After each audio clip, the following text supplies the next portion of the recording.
Welcome back to Market Pros, and let's get right into it. So here we have the range chart for Atlas on FTX, 1 hour. We're going to stay on the 1 hour because basically not much has changed. Now, we did get the higher low, even a higher wick low. Okay, so long story short, well, let's go over the indicators first. So we have been getting back tests of the signal line. Still, stochastic momentum is pointing upwards. Uh, and your Bollinger Bands tested that top band. I mean, we were riding it for a second, had some closures above it, kept leading us up, came back down to the bottom band, had a wick lower, faked everybody out. Now it seems like we're resuming up. We have broken the moving average, so as long as we close here in the next 18 minutes, the next spot is, I think we go up to 0.0328. But honestly, I don't think it would stop there. I think we'd go to the point of control. Maybe get a small rejection at 0.0338.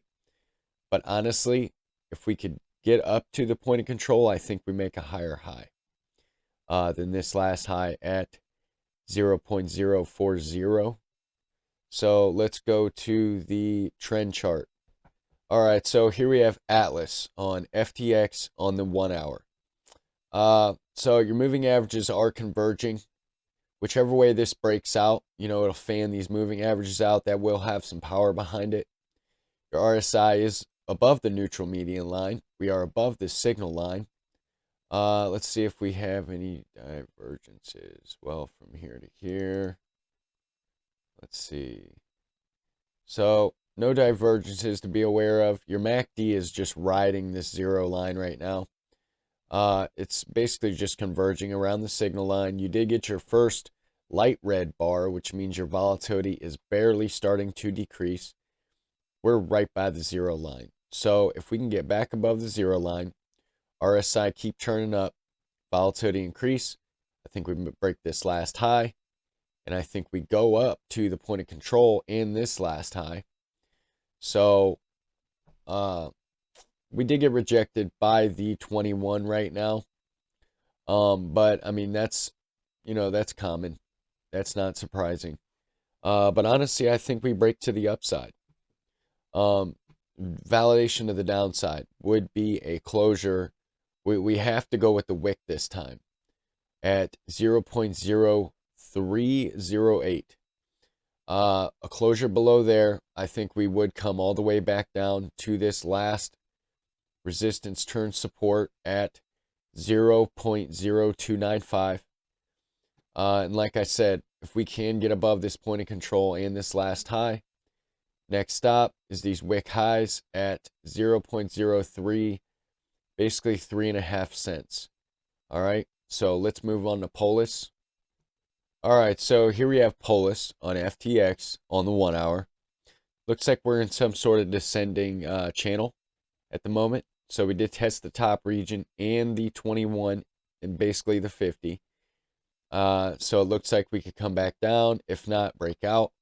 So if we break out, basically the measured move is this last wick high at 205. Now if we break down, first stop would be 193. Second stop would be 182. So validation of the downside would be a closure below this 200, and then I think we come all the way down to there. If we break that level, next stop is 169. All right, validation of the upside would be to break this last high on a 1 hour closure at 204. I think that would lead us all the way up to 211. Next stop would be 223. Next stop would be 230. So yeah, your RSI is riding the bearish control zone. So we don't really want to break inside of that. I mean, we did just cross the signal line. We're riding the bearish control zone, which is to be expected. We kind of been trending down for a while now. Just a little while. But honestly, I think this breaks to the upside, especially with the way Bitcoin looks. I'm about 70% bullish, 30% bearish. So Yeah, I mean, short update on Polis and Atlas. Not much has changed. I mean, we've barely been moving. As you can see, your volatility's in the lower zone. I mean, we're pretty low. So those are my thoughts for Polis. Everyone have a great morning, great afternoon, great evening, and I will see you in the next one.